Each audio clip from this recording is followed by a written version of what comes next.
রাজ্য সড়কের পাশ থেকে দুই যুবকের দেহ উদ্ধার ঘিরে চাঞ্চল্য ছড়ালো এলাকায়। রাস্তার পাশে দুই যুবকের মৃতদেহ পড়ে থাকতে দেখে স্থানীয়রা পুলিশকে খবর দিলে পুলিশ দেহ দুটি উদ্ধার করে নিয়ে যায়। শনিবার সকালে ঘটনাটি ঘটেছে বাগদা থানার মালিপোতা গ্রাম পঞ্চায়েতের আন্দুলপোতা এলাকায় বনগা দত্তকুলিয়া সড়কের পাশে। যখন আমি ঘুম থেকে উঠে গিয়ে রাস্তা দিয়ে যাচ্ছিলাম, তখন আমি খেয়াল করি যে একটা বাইকের আলো দেখা যাচ্ছে। তখন আমি কাছে গিয়ে দেখতে পাই কি যে একটা বাইক পড়ে আছে এবং সাথে দুটো বডি, মানে মানুষ অ্যাক্সিডেন্ট করেছে, হয়তো মধ্যরাত্রে, এরকমই অনুমান করা যায়। এইবার পরে আমি প্রধানকে ফোন করলাম, ও আসলো, সবাই কম বেশি বিষয়টা জানতে পারলো। পরে পুলিশ গাড়ি এসে প্রশাসন এসেছিল।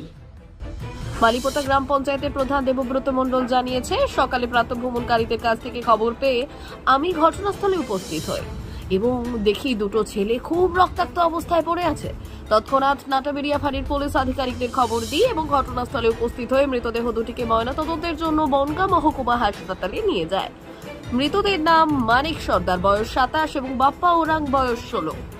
তাদের বাড়ি মালিপোতার ওরাংপাড়া এলাকায়। দুজনেই দৈনিক শ্রমিকের কাজ করত। গতকাল রাত 3টে নাগাদ বাড়ি থেকে বের হয়।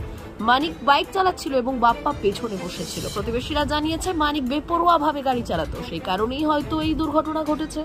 আমার এলাকায় মালিপোতা গ্রাম পঞ্চায়েতের আন্দোলপোতা গ্রামের কানাপুকুর মোড়, সেখানে সকালবেলা সবাই মর্নিং ওয়াক করতে যায়। মর্নিং ওয়াক করতে গিয়ে খোঁজ খবর পেয়ে যে ওখানে দুজন পড়ে আছে মৃত অবস্থায়।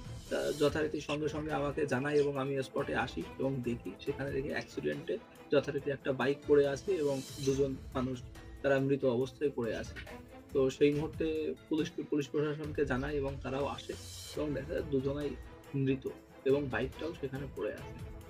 এই পরিস্থিতিতে এবং মর্নিং ওয়াক থেকে যারা দেখেছে তারাই যথারীতি এটা খবর দিয়েছে। বাগদা থেকে বিপ্রজিৎ দাসের রিপোর্ট, কাঁটাতার।